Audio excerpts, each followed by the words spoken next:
नमस्कार, मैं विजय कुमार पुनिया तिरंगा फिल्म चैनल से आपका हमारे चैनल पर स्वागत है। अगर आपने हमारे चैनल सब्सक्राइब नहीं किया तो सबसे पहले नीचे लाल रंग का बटन है, उसमें सब्सक्राइब लिखा हुआ बटन को दबा दीजिए, चैनल हो जाएगा सब्सक्राइब। आने वाली तमाम खबरें आप लोगों को मिलती रहेगी और आप हमारे चैनल से ऐसे ही जुड़े रहोगे। और अगर आपके पास कोई खबर है तो आप हमें खबर भी दे सकते हैं, आपकी खबर को हम अपने चैनल में चलाएंगे और लोगों तक पहुँचाएंगे। चलते हैं खबर की तरफ।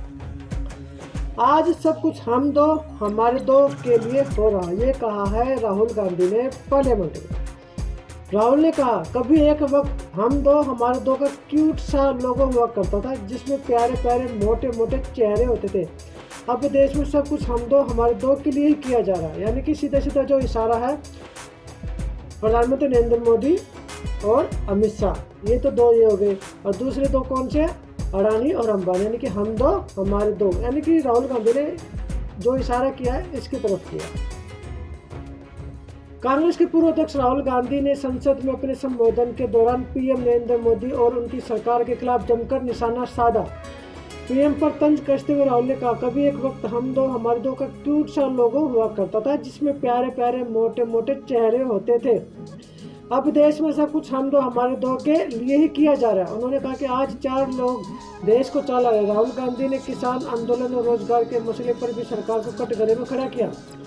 राहुल ने कहा कि आज हमारे देश रोजगार पैदा नहीं कर सकता, कल भी नहीं कर पाएगा, क्योंकि अपने केंद्र सरकार ने देश की रीढ़ की हड्डी तोड़ दी है। यह किसानों का नहीं, देश का आंदोलन है, जिसे किसान सिर्फ रास्ता दिखा रहा, अंधेरे में टॉर्च दिखा रहा। ये कहना है राहुल गांधी का। और भी राहुल गांधी ने आगे क्या किया, क्या कहा है?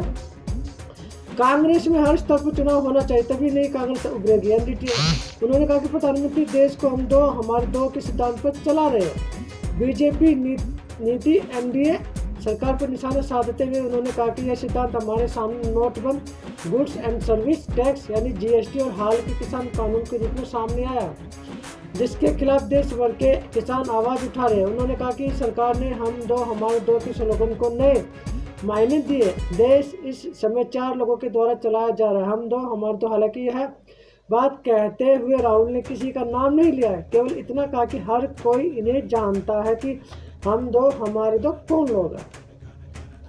आगे राहुल गांधी ने कृषि कानून का लोकसभा में किया विरोध। पीएम मोदी पर निशाना भी साधा। 2 लोगों के लिए देश चला रहे प्रधानमंत्री ने कहा। प्रदर्शन में मारे गए किसानों को शहीद बताकर रखा मौन, यानी कि प्रदर्शन में जितने भी किसान मारे गए उनको भी बोलते उन्होंने मौन धारण भी किया है। कांग्रेस के पूर्व अध्यक्ष राहुल गांधी ने आम बजट पर चर्चा करने से इनकार कर दिया। उन्होंने कहा, मैं सिर्फ कृषि कानून के विरोध में अपनी बात रखूंगा। राहुल गांधी ने अपनी बात रखते हुए कहा, हम शहीद किसानों के लिए 2 मिनट का मौन रखेंगे और अपनी सीट पर चुपचाप खड़े हो गए।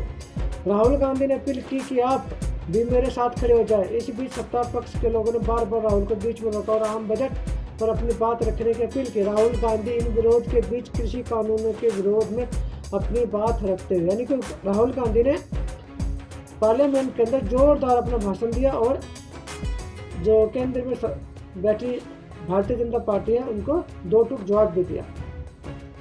कृषि कानून से 2 लोगों का एक छत्र राज होगा, यानी लोकसभा में किसानों के समर्थन में और तीनों कृषि बिल के विरोध में अपनी बात रखी। राहुल गांधी ने कहा, इस कानून में 2 लोगों को एक छत्र राज है। यह कानून मंडी खत्म करेगा, जमाखोरी को बढ़ावा देगा।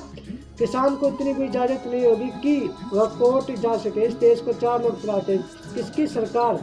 हम दो हमारे दो, यानी फिर दोबारा हम दो हमारे दो का नारा लगा। हम दो हमारे दो के लिए काम कर रहे हैं पीएम मोदी। फिर से दोबारा राहुल गांधी ने यही बात बोली। अगर यह कानून आया तो लोगों को भूख से लड़ना होगा, ग्रामीण अर्थव्यवस्था खत्म हो जाएगी और देश रोजगार पैदा नहीं कर पाएगा। यह नया काम नहीं है, यह काम प्रधानमंत्री ने पहले भी किया। हम दो हमारे दो के लिए नोटबंदी की गई है, आम लोगों से पैसा लिया और हमारे 2 लोगों के जेब में पैसा डाला है। मजदूरों ने कोरोना के दौरान घर लौटने के लिए टिकट मांगे, पीएम ने नहीं दिया। राहुल गांधी ने कहा, एक बार फिर प्रधानमंत्री मजदूर, किसानों, छोटे व्यापारियों पर आक्रमण कर रहे। मजदूरों ने ट्रेन के टिकट मांगे, प्रधानमंत्री ने नहीं दिए। उन्होंने कहा, तुम्हें पैदल जाना होगा। पहले नोटबंदी, फिर जीएसटी और कोरोना के समय बड़े व्यापारियों का कर्जा माफ कर दिया है। न जाने कितने ही आरोप जो है राहुल गांधी ने प्रधानमंत्री नरेंद्र मोदी के ऊपर लगा डाले। भारत के रोजगार का सिस्टम खत्म हो जाएगा, यानी कि जो 3 काले कानून है जो 3 कानून आए हैं जो अध्यादेश के माध्यम से पार्लियामेंट में लेके आया है, उनसे क्या होगा, भारत के रोजगार का सिस्टम खत्म हो जाए, भारत के अंदर जो रोजगार है वो भी खत्म हो जाएगा। भारत के रोजगार का सिस्टम खत्म हो गया। आज यह देश रोजगार नहीं पैदा कर सकता, कल भी यह देश रोजगार नहीं पैदा कर सकेगा। आपने इस देश की रीढ़ की हड्डी तोड़ दी है। यह किसानों का आंदोलन नहीं है, यह देश का आंदोलन है। यानी कि राहुल गांधी ने साफ साफ कहा कि ये जो किसानों का जो आंदोलन है, सब किसानों का नहीं, पूरे देश की जनता का आंदोलन है, गरीब मजदूर का आंदोलन है, छात्रों का भी आंदोलन, तमाम देश भर के लोग 130 करोड़ जो भारत के लोग रहते हैं, उन तमाम लोगों का ये आंदोलन है। तो तमाम देश भर के लोगों को, किसानों का साथ देना चाहिए और अपनी आवाज़ को बुलंद करना चाहिए। राहुल गांधी ने तमाम बातें पार्लियामेंट में कही और 200 से भी ज़्यादा जो किसान मजदूर मारे गए हैं उनके लिए राहुल गांधी ने मौन धारण किया। लेकिन अपोजिशन जो सत्ता में बैठी पार्टी ने उसको बार बार टोका, लेकिन फिर भी राहुल गांधी ने 2 मिनट के लिए चुप करा दिया। तो मैं विजय कुमार पुनिया, तिरंगा मुहिम चैनल से आप इस वीडियो को ज़्यादा से ज़्यादा शेयर कीजिए। चैनल को जितना ज़्यादा हो सके सब्सक्राइब भी करें।